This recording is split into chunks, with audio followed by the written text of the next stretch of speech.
Hello नमस्ते सबैजनालाई साथीहरु आज चाहिँ हाम्रो डिनरमा चाहिँ के छ भने चाहिँ नि भेज चाउमिन बनाएको छु है। सो मैले बनाएको हैन, यो चाहिँ मेरो हस्बेन्डले बनाउनु भएको हो। अब कति भात खानु भनेर चाहिँ चाउमिन खाने सल्लाह गर्यो नि त हामीले। सो खाएला साथीहरु। कोही कोही बेला यस्तो जंक फुडहरु पनि खाँदै गर्नुपर्छ है। कति भात र रोटीहरु मात्र खानु। यहाँ मेरो बुढो हातले खाइरहेको छ नि चाउमिन। खाइ पनि सक्यो। हातले चाउमिन चाहिँ को खान्छ है? मैले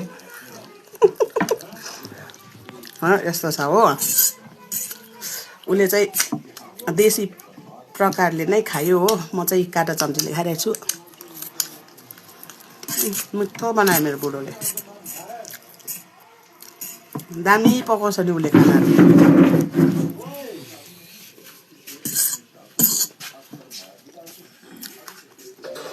लु हेर्नुस् है साथीहरु, यसले अघि चाउमिन खाइसकेको थियो है। मैले यहाँ खाइरहेको थियो, खाँदा खाँदा आइपुगे यो पनि खानु। हेलो भन्देऊ सबैलाई।